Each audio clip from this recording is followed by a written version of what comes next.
तो देखिए बच्चों, आज हम प्रश्नावली 6.3 पढ़ने वाले हैं। 6.3 के हम ना क्वेश्चन नंबर 1, 2, 3 कर लिए थे। आज क्वेश्चन नंबर 4 करेंगे। क्वेश्चन नंबर 4 में क्या दिया है देखो, इसमें दिया है कि अभाज्य गुणनखंड विधि द्वारा निम्नलिखित संख्याओं के वर्गमूल ज्ञात करने हैं। तो देखो, वर्गमूल कैसे ज्ञात करेंगे। वर्गमूल ज्ञात करने के लिए विधि कई सारी होती हैं, ठीक है ना, लेकिन ये हमसे किस बात की करवा रहा है, ये करवा रहा है अभाज्य गुणनखंड की। तो अभाज्य गुणनखंड कैसे करते हैं, देखो ये बहुत आसान है। अभाज्य गुणनखंड है ना, आपने पहले भी किए होंगे, कक्षा 7 में, कक्षा 6 में भी। देखो, जैसे हमारे पास दिया है पहली संख्या 729, जब इसके अभाज्य गुणनखंड करेंगे ना तो ऐसे करते हैं। आपने इस तरह से एक लाइन खींची, ठीक है, उसमें आपने लिखा 729। अब 729 में क्या करना है, हमें भाग देते आना है। कई संख्याओं का, अभाज्य संख्याओं का। ये है ना, पहले आपने किया होगा। अब इसमें जब भाग देते हैं तो कैसे देते हैं, किस संख्या का देते हैं। तो देखो, स्टार्ट हम भाग देना करते हैं अभाज्य संख्याओं से, और सबसे छोटी अभाज्य संख्या होती है हमारी 2। तो सबसे पहले 2 का भाग देंगे। तो देखो, 2 का भाग देने के लिए क्या होता है, कुछ नियम होते हैं, उन्हें हम विभाज्यता के नियम कहते हैं। तो विभाज्यता के नियम में आपने पढ़ा होगा कि अगर किसी संख्या का इकाइकांक, मतलब ये वाला, ठीक है, अगर 0 होता है, 2 होता है, 4 होता है, 6 होता है, 8 होता है, तब उस संख्या में 2 का भाग जा सकता है। लेकिन इसमें तो ऐसा कुछ है नहीं, तो क्या करेंगे, अब 3 से देंगे, क्योंकि अगली अभाज्य संख्या क्या होती है, 3 होती है। तो 3 का नियम आपको याद होगा। 3 के नियम में क्या होता है, संख्याओं को जोड़ के देखते हैं। तो देखो, जोड़ के देखा हमने, 7 और 2 9, 9 और 9 18, ठीक है ना। अब 18 में 3 का भाग चला जाता है, नहीं चला जाता, चला जाता है। तो इसमें इसका मतलब क्या होगा, 3 का भाग चला जाएगा। तो 3 का भाग दो, तो 3 का भाग हमने साथ में दिया, 3 दूनी 6, ठीक है, 2 बार गया, 1 बचा, अंक उतारा 2 का, 12 हो गई, 3 चौके 12, फिर अंक उतारा 9 का, 3 तिया 9, चला गया ना आसानी से। फिर से 3 का देंगे, क्योंकि इसमें 3 का चला जाएगा अभी भी। 3 अट्ठे 24 और 3 एकम 3, फिर 3 का देंगे। तो हमने 3 का दिया, 3 दूनी 6, क्या बचे 2, 1 का अंक उतारेंगे ना तो 21 हो गए, 3 सत्ते 21, फिर 3 का, 3 नम्बे 27, फिर 3 का, 3 तिया 9, फिर 3 का, 3 एकम 3। तो 729 में जब हमने भाग दिया, यानी इसके अभाज्य गुणनखंड करे, तो ये हमारी संख्याएं जो आई है ना, वो अभाज्य गुणनखंड आई हैं।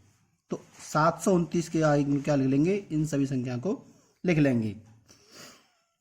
तो इसको लिखेंगे हमने 1 2 3 4 5 6, 6 बार 3 लिखना है, 1 2 3 4 5 6, ठीक है। हमने 729 से लिया, हमें वर्गमूल निकालना है। तो 729 से इसका निकालेंगे हम वर्गमूल का।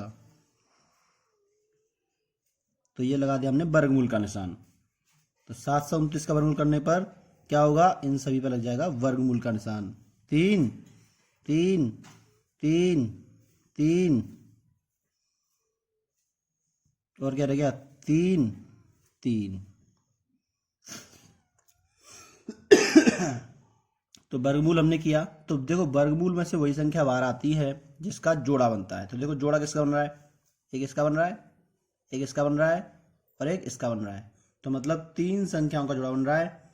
तो 729 का वर्ग करने पर क्या हुआ, 3 संख्या हमारे पास बाहर आ गई। तो कितनी आई, 3 एक बार, इसमें से 3 और इसमें से 3, इन तीनों का गुणा कर दिया हमने, 3 तिया 9 और 9 तिया 27। तो इस तरीके से 729 का वर्ग करने पर, वर्गमूल लेने पर हमारे पास कितना आया, वर्गमूल लेने पर हमारे पास संख्या आई 27। तो 27 क्या हो गया, इसका आंसर हो गया, ठीक है। अगला सवाल देखिए, और समझ में आ जाएगा आपके। जैसे अगला सवाल हमारे पास दिया है 400। तो 400 के क्या करने हैं आपको, अभाज्य गुणनखंड करने हैं। तो हम यहाँ लिखेंगे 400, और 400 के जो भी अभाज्य गुणनखंड होंगे ना, उनको यहाँ पे लिख लेंगे। तो देखो, 400 के अभाज्य गुणनखंड क्या होते हैं, अभी करके देखते हैं। तो हमने लिखा यहाँ पे 400।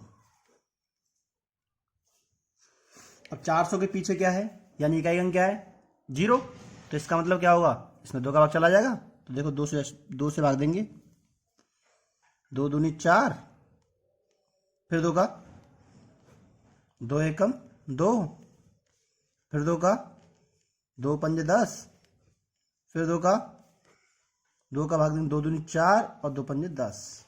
अब 25 में सिर्फ 5 का भाग जाएगा, 5 25 और फिर 5 का 5 एकम 5। तो इसके अभाज्य जोड़नखंड क्या हुए उन सभी को हम यहाँ लिख लेंगे। तो देखो 2 कितनी बार है, 1 2 3 4, तो यहाँ 2 लिखेंगे, 1 2 3 4, और 5 कितनी बार है, 2 बार, 5 5। तो हम क्या करेंगे, 400 के वर्गमूल में इन सभी पर वर्गमूल का निशान लगाएंगे, 2 गुणा 2 गुणा 2 गुणा 2 गुणा 5 गुणा 5। अब वर्गमूल कैसे करते हैं, वर्गमूल में से वो संख्या बाहर आएगी जिसका जोड़ा बनता है। तो देखो जोड़ा किसका बन रहा है, 1 2 और 3, 3 जोड़े बन रहे हैं, 2 तो 2 2 के 1 5 का, तो ये लिख देंगे हम। तो 400 का वर्गमूल लेने पर हमारे पास आंसर आ गया 2 का जोड़ा 2 बार और 1 जोड़ा 5 का। तो देखो गुणा कर दो, 2 दूनी 4 और 4 पंजे 20। तो इसका मतलब 400 का वर्गमूल क्या होता है, 20, है ना आसान। इसके बाद देखो अगला सवाल, अगला सवाल है हमारे पास दिया है 1764। ठीक है, अब जब हमें इसके क्या करने हैं, अभाज्य जोड़नखंड करने हैं, तो 1764 लिखेंगे। सबसे पहले हमने ले लिया 1764। अब इसके अभाज्य जोड़नखंड के लिए तो देखो करते हैं, 2 का भाग देंगे, क्यों देंगे, क्योंकि इकाई अंक कितना है 4 है, तो 2 2 का भाग, 2 का पारा 17 से आगे नहीं पड़े, ऐसा पढ़ दिए जल्दी जल्दी, 2 एकम 2, 2 दूनी 4 और 2 पंजे 10, 2 छिंग 12, 2 सत्ते 14, 2 अट्ठे 16। तो इसका मतलब कितना आया, 2 अट्ठे 16, 1 बच गया, फिर 6 का अंक उतारेंगे, फिर 2 अट्ठे 16 और 2 दूनी 4, फिर से 2 का 2 चौके 8, 2 चौके 8, 2 एकम 2। अब देखो 441 में किसका भाग जाता है, 441 में 3 का जाएगा, क्योंकि 1 का तो जाएगा नहीं और 2 का तो जाएगा नहीं, 3 का क्या जाएगा, देखो गिन लो, 4 और 4 8, 8 और 1 9, तो 9 में 3 का जाता है, इसलिए पूरी संख्या में 3 का जाएगा। तो हमने पढ़ा 3 एकम 3 और 1 बचा, 14 हो गई, 3 चौके 12, 2 बचे, 3 सत्ते 21, फिर से 3 का, 3 चौके 12, 3 नौ में 27। तो अब देखिए ये हो गया 49। अब 49 में 3 का जाएगा क्या, देखो 9 और 4 होते हैं 13, तो 13 में 3 का जाता नहीं है, इसका मतलब 49 में 3 का नहीं जाएगा। और 49 में किसका जाता है, 7 का, तो 7 सत्ते 49, फिर 7 का, 7 एकम 7, हो गया बात जोड़नखंड, इनको लिख लेंगे। तो इसका मतलब हमारे पास आ गए 1764 की क्या संख्या आ गई, 2 2 3 3 7 7, 2 2 3 3 7 7। तो वर्गमूल ले लेंगे, तो देखो वर्गमूल का निशान लगाना पड़ेगा, तो इन सब पर लग जाएगा निशान वर्गमूल का, 2 2 3 3 7 7। अब इसमें से क्या होता है, जिसका जोड़ा बनता है वो संख्या बाहर आएगी। तो देखो किसका बन रहा है, एक तो 2 का, एक बन रहा है ये 3 का, और एक बन रहा है ये 7 का, गुणा कर दो, तो 2 3 6 है ना, 6 सत्ते 42। तो इसका मतलब 1764 का वर्गमूल कितना आ गया, हमारे पास आ गया 42। ठीक है ना। और इसके बाद में संख्या बची है कुछ, देखो अगली संख्या हमारी 4096। उसके बाद क्या है, 1744, 9604। तो उसके बाद देखिए अगला सवाल 4096। तो देखो ये भी बहुत आसान है, इसकी तरह ही करते जाएंगे, है ना। तो बाकी संख्या को हम कर भी सकते हैं, आगे कर भी लेंगे, हमें ना इसको ही कर लेते हैं। तो देखो 6 पीछे, तो 2 का भाग, दो दूनी 4, दो चौके 8, तो 8 16। फिर 2 का, 2 एकम 2, दो दूनी 4, दो चौके 8। फिर 2 का, तो 2 पंजे 10, 2 एकम 2 और 2 दूनी 4। फिर 2 का, 2 दूनी 4 और 2 पंजे 10, 2 छंगे 12। फिर 2 का, और 2 का भाग देंगे तो कितना आएगा? 2 का भाग देने पर हमारे पास आ जाएगा अभी 2 एकम 2, 2 दूनी 4 और 2 अट्ठे 16 है।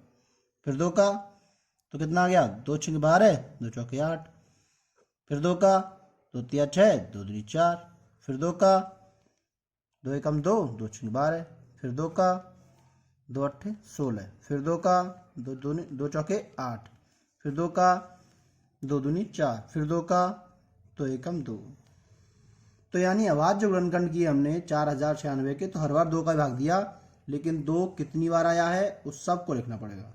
तो देखो 4096 बराबर 2 कितनी बार आया?